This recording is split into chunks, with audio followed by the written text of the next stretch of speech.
Todos los hallazgos descritos con anterioridad fueron las semillas de las que germinó el neuromito.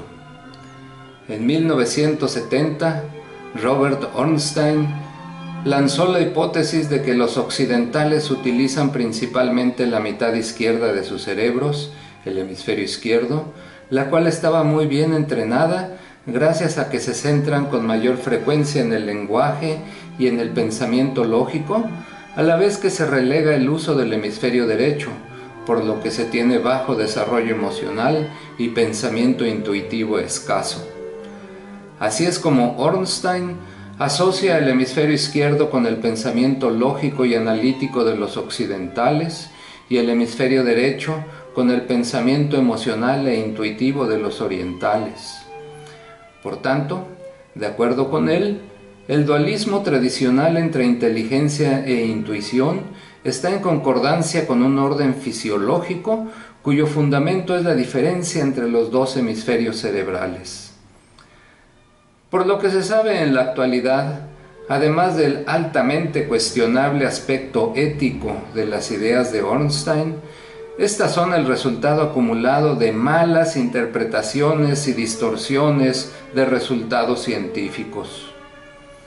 Otros mitos han surgido en los que los dos hemisferios se asocian no solamente con dos maneras de pensar, sino como revelación de dos tipos de personalidad. Los conceptos de pensamiento de cerebro izquierdo y de pensamiento de cerebro derecho, junto con la idea de la dominancia de uno de los dos hemisferios, condujo a la noción de que cada individuo depende, de manera predominante, de uno de los dos hemisferios, por lo que tendrían estilos cognitivos diferentes. Una persona racional y analítica podría caracterizarse como de cerebro izquierdo, mientras que una persona intuitiva y emocional de cerebro derecho.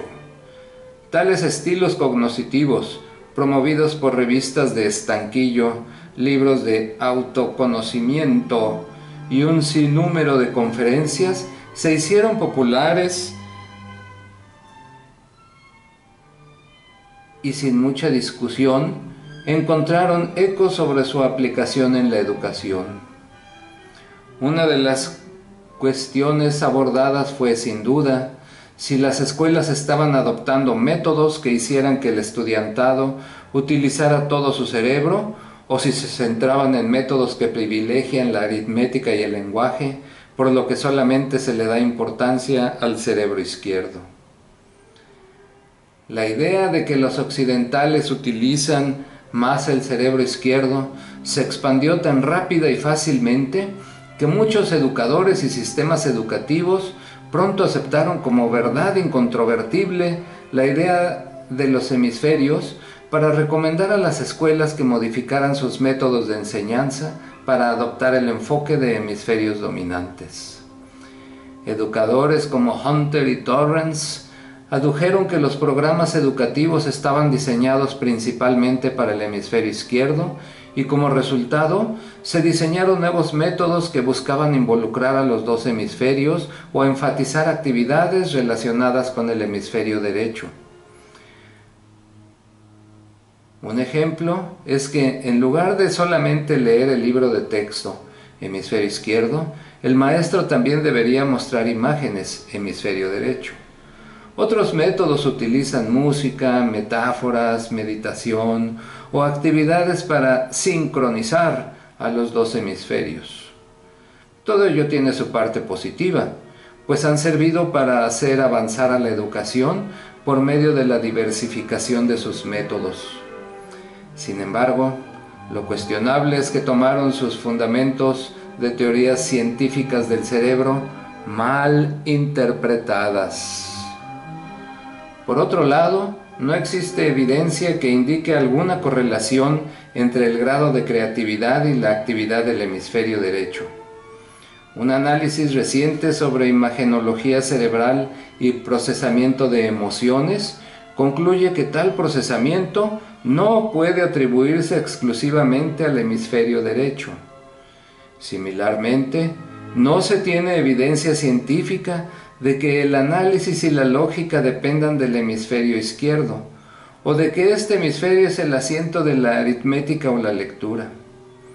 Dehaene encontró que los dos hemisferios se activan para identificar números arábigos, mientras que otros estudios muestran que cuando se analizan las componentes de los procesos de lectura, por ejemplo, de codificar palabras escritas, se activan subsistemas de ambos hemisferios simultáneamente.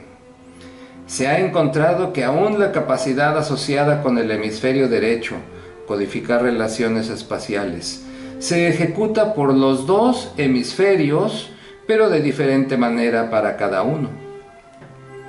El hemisferio izquierdo es más hábil para codificar relaciones espaciales, como alto-bajo o izquierda-derecha, mientras que el hemisferio derecho es más hábil para codificar relaciones espaciales métricas, como distancias.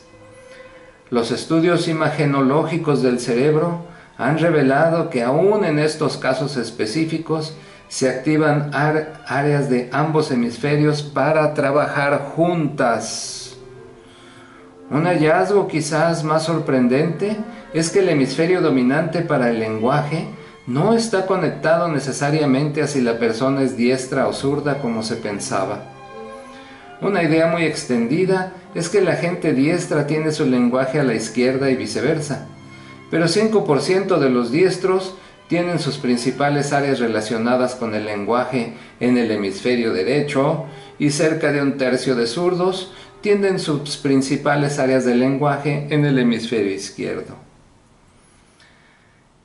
En conclusión, basados en los últimos estudios, los científicos piensan que los hemisferios del cerebro no trabajan de manera separada en tareas cognitivas, sino juntos a pesar de existir asimetrías funcionales. El cerebro es un sistema altamente integrado, de manera que no se encuentran partes del cerebro trabajando de manera individual. Existen algunas tareas como el lenguaje y el reconocimiento facial que se realizan predominantemente en un hemisferio dado, pero siempre se requiere que ambos hemisferios trabajen simultáneamente, lo cual invalida los conceptos de cerebro izquierdo y cerebro derecho. Aun cuando el concepto haya traído beneficios a la educación por medio de la diversificación de métodos, clasificar estudiantes o culturas de acuerdo con un hemisferio cerebral dominante es científicamente incierto, potencialmente peligroso y éticamente cuestionable. Es por consiguiente un mito que es importante desechar.